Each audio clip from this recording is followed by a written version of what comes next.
नमस्कार शिक्षक भाई और बहनों, आप सबका हमारे YouTube चैनल पर हार्दिक स्वागत है। जैसा कि आप सबको विदित है कि अब सभी शिक्षकों को कक्षाओं में शिक्षण योजना के साथ ही प्रवेश करना होगा और इस समस्या को समझते हुए हमने प्रयास किया कि शिक्षण योजनाओं का निर्माण किया जाए। इस समय विद्यालय में बच्चे नहीं आते हैं, तो हमने सोचा कि वहीं बैठकर कुछ शिक्षण योजनाओं को ही बनाया जाए। तो इसके लिए मैंने 6 क्लास की विज्ञान विषय की एक शिक्षण योजना तैयार की है और पाठ का नाम है दैनिक जीवन में विज्ञान। तो इसके लिए मैंने इसमें कितने कॉलम खींचें, कैसे कहाँ पर क्या लिखें, इसकी पूरी जानकारी देने का प्रयास किया है। और इस पाठ के प्रश्न उत्तर हमने एक वीडियो में डिक्टेट किए हैं और इस पाठ को भी एक्सप्लेन किया है। आप उसको देखिएगा, उसको आप वीडियो में उसकी लिंक मिल जाएगी, डिस्क्रिप्शन बॉक्स में जाइए, वहाँ पर आपको इसकी जानकारी प्राप्त हो जाएगी। तो अब हम इसके बाद बताते हैं शिक्षण योजना के बारे में। इस शिक्षण योजना का शिक्षक इसी प्रकार प्रयोग कर सकते हैं अथवा वो कुछ इसमें परिवर्तन करना चाहें तो वो भी कर सकते हैं।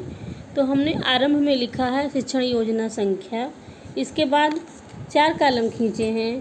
पहला कॉलम है दिनांक, फिर कक्षा और विषय, फिर अंत में है समय। कक्षा 6 विषय विज्ञान और समय 40 मिनट। इसके बाद की हेडिंग आती है लर्निंग आउटकम। तो लर्निंग आउटकम में नंबर 1 पर है बच्चे विज्ञान का अर्थ जानते हैं, उनके दैनिक जीवन में बहुत से कार्य विज्ञान की देन के द्वारा संपादित हो रहे हैं, इसकी जानकारी उनको है। और फिर है नंबर 2 पर पदार्थ की 3 अवस्थाओं ठोस, द्रव तथा गैस के विषय में उनको जानकारी है। नंबर 3 पर है बच्चे विज्ञान के दुरुपयोग से उत्पन्न समस्याओं के विषय में बता लेते हैं। नंबर 4 बच्चे कुछ वैज्ञानिक आविष्कारों को उनके आविष्कारकर्ता के नाम के साथ मिलान कर लेते हैं। फिर आते हैं प्रकरण पर। तो प्रकरण में हमने लिखा है दैनिक जीवन में विज्ञान। इसके बाद है शिक्षण सहायक सामग्री। इसमें दीक्षा ऐप पर उपलब्ध सामग्री, चार्ट पेपर पर बनाए गए चित्र, ऑडियो वीडियो सामग्री, विविध वैज्ञानिक उपकरण जैसे मोबाइल फ़ोन, बल्ब, खिलौना कार अथवा खिलौना रेलगाड़ी आदि बच्चों को दिखाने के लिए लाया जा सकता है। फिर है शिक्षण अधिगम प्रक्रिया। इसमें भी हम 4 कॉलम खींचे हैं। नंबर 1 पर होगा क्रम संख्या, नंबर 2 पर शिक्षण के चरण, नंबर 3 समय, नंबर 4 आकलन का तरीका। तो शिक्षण का आरंभ यह नंबर 1 पर है। इसमें शिक्षक बच्चों से बातचीत करते हैं, घर पर और बातचीत करते हुए पूछते हैं खाना कुकर में की सहायता से अतिशीघ्र बन जाता है। बच्चों, यदि आप सब का नानी से मिलने का, बात करने का मन हो और किसी कारणवश न जा पाओ तो क्या करते हो? बच्चे इसका जवाब देते हैं, कहते हैं कि वीडियो कॉल कर लेते हैं। और आकलन का तरीका है प्रश्नोत्तर तथा बातचीत। फिर इसके बाद पूछते हैं कि धान की फसल तैयार हो गई है तो उसको मशीन की सहायता से काट सकते हैं। ठंडा पानी पीने का मन कर रहा हो तो फ्रिज खोला और ठंडा पानी पी लिया। ये सब विज्ञान की सहायता से ही होता है। सत्य परख और वैज्ञानिक विचारों को मजबूती मिलती है, अंधविश्वास समाप्त होता है, बहुत सी वैज्ञानिक खोजों से हमारा जीवन सरल हो गया है। ये सब बातें बच्चों से करते हैं। इसके बाद दूसरा चरण आता है शिक्षण के दौरान। इसमें हम विज्ञान के दैनिक जीवन में उपयोगिता जानेंगे। नंबर 1 है संचार के क्षेत्र में telephone, tablet, iPad, mobile phone, 3G 4G सेवाएं, मौसम पूर्वानुमान, चेतावनियाँ, कृत्रिम उपग्रह आधारित दूरसंचार ने क्रांति ला दी है। और फिर इसका समय है 25 मिनट शिक्षण के चरण में। और इसमें आकलन का तरीका है कि बच्चे ध्यानपूर्वक सुन रहे हैं। फिर नंबर 2 पर है यातायात के क्षेत्र में। तो इसमें है कार, स्कूटर, मोटरसाइकिल, हवाई जहाज़, रेलगाड़ी आदि ने एक जगह से दूसरी जगह जाना बहुत ही सुगम और आसान कर दिया है। रॉकेट, अंतरिक्षयान आदि ने क्रांति ला दी है।